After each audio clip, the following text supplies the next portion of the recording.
Everything in this world has both an existence and a life.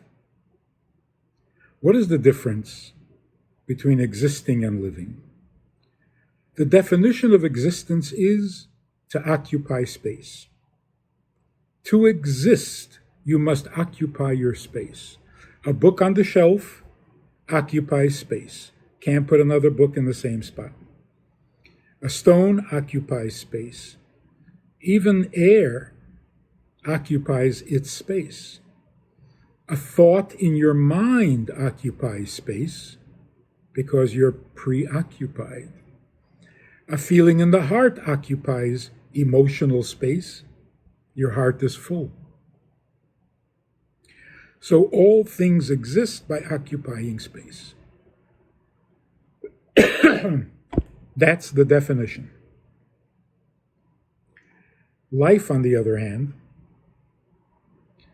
is the effect or contribution that your existence makes on your environment. So what is the life of fire? It gives life, light, and warmth. What is the life of water? It makes things grow, keeps things cool. Different lives, same existence. What is the life of a stone? It provides stability. Another thing about existence and life is that existence has many conditions. To exist, you must eat, you must drink, you must sleep, you must be healthy, you must have a roof over your head, you must be warm in the winter and cool in the summer. Many, many conditions.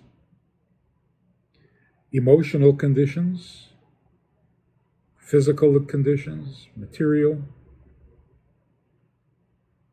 When you have everything your existence demands, you have what to eat, you have what to drink, you have enough sleep, you have a house, what have you accomplished? You can continue existing, which means literally that tomorrow you'll do the same thing all over again. You still don't have a life. Life, on the other hand, makes no demands. Regardless of where you are, regardless of what your existence is like, either the best of the best or the worst of the worst, you can always make a contribution. And you're always having an effect. The question is whether it's a positive effect or not. So life makes no demands, it carries you. Existence is demanding and somewhat depressing. Also a little embarrassing. I take up space. This town ain't big enough for the two of us. Even Cain and Abel could not tolerate each other's existence. Now, there are many times where what's good for my existence is not so good for my life, and what is good for my life may not be so good for my existence. When there's a conflict, the intelligent thing to do is choose life. Do what is best for your life, even if it costs you some of your existence. So a poor person knocks on your door. You don't have much to give away. So if you give away some of the food, you will diminish your own existence. What should you do? You should choose life. And by choosing life, you're going to give the donation, you're going to feed the poor person, even though it cost you in your existence. In fact, that is what charity is all about. Charity means give away the dollar that is good only for your existence, make the other person's existence easier, now you have a life. Your spouse needs something that you don't need. Should you do it anyway? If you do it, it'll make your existence less comfortable, but it will give you a life. So choose life. Teenagers, you've heard of them? They're very angry people. What are they angry about? So if you ask them, they will tell you.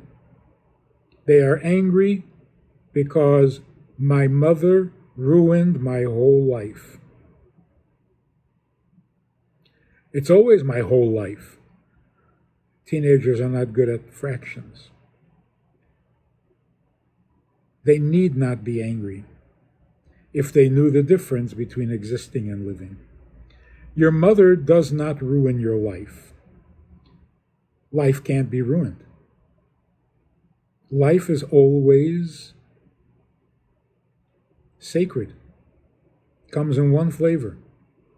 Existence can be either very painful or very pleasurable.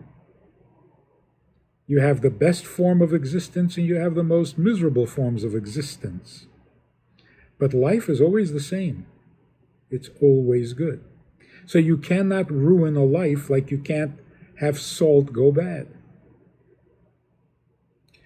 What the teenager is really feeling is that the mother isn't allowing their independent existence. But that's, unavoidable. You owe your existence to your mother.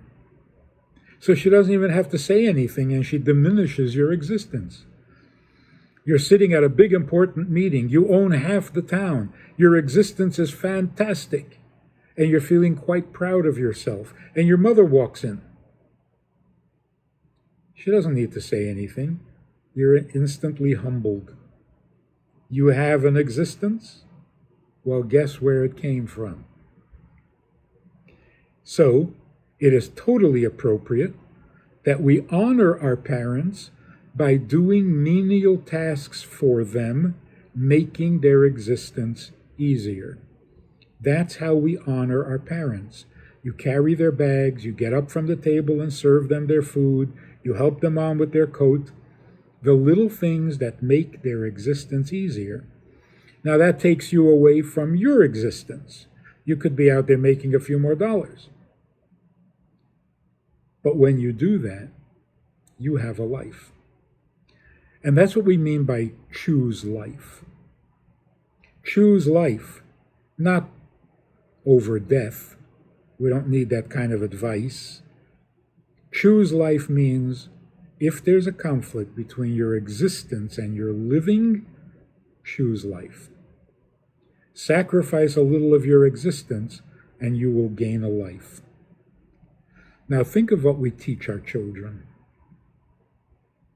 How to brush their teeth, how to ride a bicycle, how to get to school, how to stay safe, how to be successful materially. We teach them all about existence. And we tell them how important it is for them to exist well. And they believe us. And then they grow up and they say, what's life all about? What's the point of all this existence? Where is it going? Where is it taking us? We feel unfulfilled. We tell them nothing about life. Like, share your candy when your friends come over. Share your toys when your friends come over. Which sounds like a life lesson. But we immediately ruin it by saying, because, if you don't share with your friend won't share with you. And your friend has nicer toys. So we're back to existence. It will make your existence more enjoyable. We tell them to get good grades in school. Sounds like a life lesson. But we ruin it. Get good grades in school so that you get into a good college and you'll get a good job and you'll make a lot of money, you'll have a big yacht. Back to existence again. What do we tell our children about life? The contribution that they're making. And it turns out that young people yearn for the feeling that they're making a contribution, that they're making a difference. And they can make a difference as young as they are. So, the answer to life's questions is get a life. Make the distinction between existing and living and choose life. Shalom Aleichem. How are you? You know, I do a lot of talking, a lot of Zooming, many classes, many subjects, but that's all formal stuff. Hopefully good stuff, but formal. We also have a Wednesday night meeting that's more informal and kind of Hamish. If you want to join us for that kind of an event, interactive, time for questions and so on. If you want to join us for this side of conversation, click on the link below and join us every Wednesday night at 9 o'clock. Well, maybe not every Wednesday night, but we try to make it every Wednesday night at 9 o'clock, a more informal chat, which can be more enjoyable at times than the formal stuff. So check it out. Click on the link and join us. Try it, you'll like it.